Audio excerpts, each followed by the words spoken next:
Hello दोस्तों, welcome back to favourite channel Forex Blasters और मैं हूं आपका होस्ट अभी। ओके जी, इवेंटफुल डे रहा। जिन्होंने मेरी वीडियो फॉलो की, बहुत सारी जो चीज़ें थी उनके हमारे टारगेट्स अच्छे रहे, सारा कुछ रहा, लेकिन साइडवेज मूवमेंट थी। फ्री व्हाट्सएप ग्रुप बताता चलूँ कि जो फ्री व्हाट्सएप ग्रुप है उसके अंदर ऑब्वियसली थोड़ी सी गाइडेंस रही, सारा कुछ रहा, लेकिन एक साइडवेज मूवमेंट डे था। Free WhatsApp group totally free, 100% free, हर कोई ज्वाइन कर सकता है। कोई मंथली चार्जेस नहीं, कोई ज्वाइनिंग फीस नहीं है। और it's not just a single group, it's analysis based group और लर्निंग बेस्ड ग्रुप है। तो बहुत सारी जो चीज़ें हैं, डिस्कशंस हैं, वो उस ग्रुप के अंदर होती हैं। You are part of that group और आप उस ग्रुप के अंदर रहते हुए काफ़ी कुछ लर्न कर सकते हैं और अर्न भी कर सकते हैं। तो उसके लिए खैर आपको करना क्या है, सिर्फ ऑक्टाफिक्स और एक्सचेंज के ऊपर हमारे आईबी के साथ जुड़ना पड़ेगा और वहाँ पर आके ट्रेड करनी पड़ेगी और एक्टिव अकाउंट करना पड़ेगा। आईबी लिंक डिस्क्रिप्शन में नीचे दिया हुआ है। और उसके अलावा लाइव चैट जो है वो, अगर आप ऑलरेडी ऑक्टाफिक्स और एक्सचेंज के ऊपर ही ट्रेड कर रहे हैं तो फिर आपको लाइव चैट पे जाके आईबी नंबर चेंज करना है। आईबी नंबर वीडियो के डिस्क्रिप्शन में है और मेरा व्हाट्सएप नंबर नीचे मौजूद है, मुझसे रब्ता कर सकते हैं and you can be part of that community जहाँ पर आप सवाल पूछ सकते हैं, चीज़ों को लर्न कर सकते हैं। There is a lot of thing going on. अच्छा जी, मार्केट जो है वो साइडवेज रही पूरा दिन, एक टाइट रेंज गोल्ड के ऊपर रही। थोड़ा सा जो है वो ऑयल ने हमें अच्छा बेनिफिट दिया ऑब्वियसली, लेकिन साइडवेज ही था मूवमेंट उसकी भी, बहुत ज़्यादा क्लियर डायरेक्शन नहीं थी। लेकिन नैस्डैक प्रूव्ड प्रीटी गुड और नैस्डैक ने अच्छी मूवमेंट दी और एक बुलिश क्लोजिंग करने की तरफ जो है वो नैस्डैक जा रहा है। और हमने अच्छा वहाँ प्रॉफिट अर्न किया। जीबीपी यूएसडी, उसमें हम सेलिंग में थे। यूएसडी कैड मैंने आपको बाइंग का बताया हुआ था, वहाँ से वो बाइंग निकली हुई है, अच्छी बाइंग अभी तक कंटिन्यू है और जो है वो मज़ीद भी उसमें कंटिन्यू रहेगी। यूरो जो है वो बहुत ज़्यादा कम मूवमेंट रही, बहुत वॉलेटिलिटी कम रही। जिस तरह मैं आपको हमेशा अपनी वीडियो में कहता हूँ कि जो फॉरेक्स होते हैं उसके अंदर काफ़ी जो है वो कम रेंज, टाइट रेंज रहता है। सुबह के टाइम पे गोल्ड पे सेलिंग पकड़ी हुई थी, 67 तक की मार्केट जा सकी, बहुत ज़्यादा सेलिंग नहीं आ सकी। और अगर हम अब बात कर लेते हैं, छोटी सी क्विक वीडियो बनाऊंगा। अब बात कर लेते हैं सबसे पहले जी एक्सएनजी की। एक्सएनजी का जो है वो थोड़ा सा बाइंग का टेंडेंसी बन रही है। बेसिकली अगर आप उसको वीकली सपोर्ट को देखते हैं तो 3.5 3.6 कह लें, 3.6 से लेके जो 3.25 तक का एरिया है, ये वीकली सपोर्ट एरिया है। देखें इसमें थोड़ा सा वॉलेटिलिटी, हाई वॉलेटिलिटी पेयर है और ज़्यादा इसमें जो है पिप्स एंड वॉल कुछ इस तरह से इसका वीकली सपोर्ट एरिया है।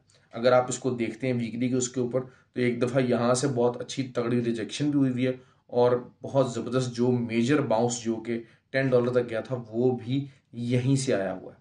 तो जो है वो इस चीज़ को मैं देखते हुए यहाँ पर लाजमी बाइंग में बैठने का चांस लेना चाहिए। एक्सएनजी में मैं 100% इस टाइम पे बाइंग में हूँ और I will continue that buying for sure. और एटलीस्ट ये है कि और ये थोड़ा सा एरिया वो भी हो सकता है कि जहाँ पर आप इसको 5 तक या 4.5 तक तो आप लॉन्गर टर्म के उसमें आप लाजमी होल्ड कर सकते हैं। अगर जैसे आज कोई वीकली क्लोजिंग, अगर इसकी डेली क्लोजिंग इसकी आ जाती है कोई 3.8 या 3.39 के पास अगर आ जाती है इसकी डेली क्लोजिंग, तो आप इसमें कम से कम भी 1000-1200 पिप्स तक की होल्डिंग कर सकते हैं। मतलब अगर जैसे यहाँ से अगर 4 तक भी जाता है तो 600 पिप्स का ये 600 पिप्स का मार्जिन है जो कि ये बड़े आराम से दे सकता है। क्यों? क्योंकि वीकली सपोर्ट ऑब्वियसली अगर जब वीकली उसके ऊपर अगर आती है तो चीज़ों को आपको उस हिसाब से देखना पड़ेगा। कोई डाटा मेजर नहीं है। पावल की स्पीच जो थी उसमें उन्होंने एक चीज़ बड़ी क्लियर कर दी, that regarding the interest rate change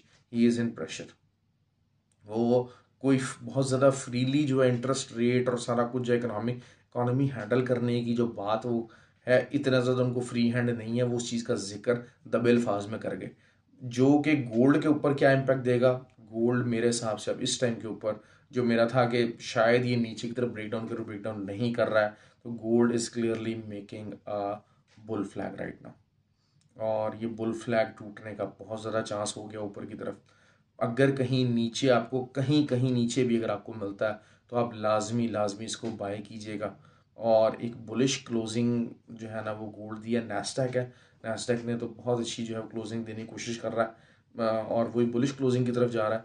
मैंने आपको बार बार बात कही थी, दो पिछली वीडियो में बात की थी कि अगर 11,200 से ऊपर नैस्डैक की क्लोजिंग आती है तो ये आप समझ लें कि जो वीकली भी जो है वो सपोर्ट के उसमें एरिया में आ जाएगा, और फिर जो 11,450 और 11,500 600 के जो टारगेट्स हैं वो लाजमी एक्सपोज कर देगा आने वाले डेज के अंदर। और कल का दिन भी मार्केट जो है थोड़ा बहुत रेंज बाउंड ही रह सकता है, लेकिन ये कि ब्रेकआउट के चांसेस काफ़ी ज़्यादा हैं। सीपीआई नंबर्स एक्सपेक्टेड हैं परसों, उसका इम्पैक्ट आपको कल मिलना शुरू हो जाएगा। और gold is seriously bullish, I am telling you that, क्योंकि वही चीज़ होती है कि 2 दिन जिस तरीके से साइडवेज मार्केट रही है और बिल्कुल जो है वो बियर्स को बहुत ज़्यादा उसके अंदर सेटल इन नहीं हो सकें, चीज़ों को ग्रैब नहीं कर सकें, तो दिस मीन्स के bears are waiting on the side line और किसी और एरिया के ऊपर एंगेज करने की बात करें। Euro can give you some retracement, I am telling you that, euro can give you some retracement. और जीबीपी भी जो है वो अगर आपको नीचे से बाइंग का मौका मिलता है तो आप लाजमी इसको बाय कीजिए, और जो है वो ये चीज़ आपको इम्पेक्ट देगी। सीपीआई नंबर हैं तो सीपीआई नंबर्स की वजह से डीएक्सवाई यकीनन कमी की तरफ जाएगा। मैं आपको सीधी बात कर दूं, डीएक्सवाई विल गेट लूज, और ये 103 की जो सपोर्ट है वो डीएक्सवाई लाजमी तोड़ेगा, अपनी तोड़ देगा और नीचे के एरियाज़ को रीटेस्ट करेगा। तो उस पॉइंट ऑफ व्यू से कल की अपनी ट्रेड्स प्लान कीजिए, लाजमी प्लान कीजिए, और अच्छा प्रॉफिट आप इसमें अर्न कर सकते हैं। जो है वो टाइम थोड़ा सा शॉर्ट आज, इसलिए बहुत थोड़ी वीडियो बना रहा हूँ। प्लीज़ लाइक किया कीजिए, वीडियो कमेंट किया कीजिए, तकरीबन तमाम पेज मैंने कवर कर दी हैं। और ख्याल रखें अपना, have a good day, thank you.